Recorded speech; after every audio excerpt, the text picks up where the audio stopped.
யெகோவா ஈரே பிரேற்றின் வழியாக தேவநாமம் மகிமைப்படுவதாக.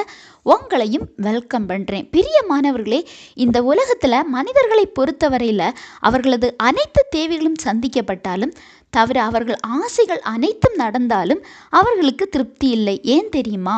உலகம் அட்வான்ஸாக போக போக மனிதன் தன்னை அடுத்தவர்களோட ஒப்பிட்டு பார்க்கும்போது திருப்தியின்மை ஏற்படுது. நமது தேவைகள் அனைத்தும் நமது நிலைகளுக்கேற்ற வகையில் சந்திக்கப்படணும்.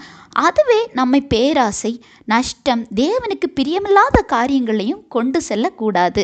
நீதிமொழிகள் 27:20 பார்க்கும்போது பாதாளமும் அழிவும் திருப்தி ஆகிறதில்லை, அதுபோல மனுஷனுடைய கண்களும் திருப்தி ஆகிறதில்லை அப்படின்னு பார்க்கலாம். அப்படின்னா திருப்தி இல்லாத ஒரு மனிதன் எப்படி திருப்திப்பட முடியும்? பிரியமானவர்களே, உங்களை நீங்கள் மற்றவர்களோடு ஒப்பிட்டு பார்க்கும்போது நம்மை விட எளிய மனிதர்களோடு என்னைக்காவது நீங்கள் ஒப்பிட்டு உங்களை பார்த்துருக்கீங்களா?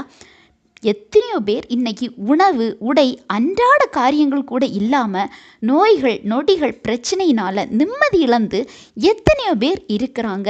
அவங்களோட லைஃப்பில் போய் நீங்கள் அவங்களோட சூழ்நிலைகளை முழுசாக புரிஞ்சு பாருங்க. உங்களை அறியாமல் நீங்கள் சொல்வீங்க, இதற்கு ஆண்டவர் என்னையும் என் குடும்பத்தையும் எவ்வளவோ நல்லா வச்சிருக்காங்கன்னு. எனவே நாம் எல்லாரும் ஆண்டவருக்கு ரொம்பவும் நன்றி கடன் பட்டவங்க.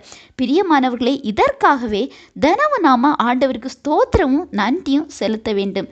நாம் திருப்தியடையாமல் இருக்க வேண்டிய ஒரு காரியம் நமக்குள்ளே இருக்குது. என்ன தெரியுமா? ஆண்டவருக்குரிய காரியங்கள், ஜெபம், ஆவிக்குரிய வாழ்க்கை. அதுக்கு மேலே நாம் வாழ்கிற இந்த சிறிய வாழ்க்கையில் உங்கள் திராணிக்கு ஏற்றபடி நன்மை செய்யுங்க. அநேகருக்கு பிரயோஜனம் உள்ளவர்களாய் மாறுங்க. காசு பணம் இல்லாட்டியும் ஆறுதல் சொல்லுங்க.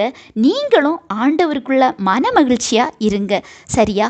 இந்த செய்தி உங்களுக்கு பிரயோஜனம் உள்ளதாக இருந்திருக்குன்னு நம்புகிறேன். ஆண்டவர் தாமே இந்த வார்த்தைகள் மூலம் உங்களை ஆசீர்வதிப்பாராக.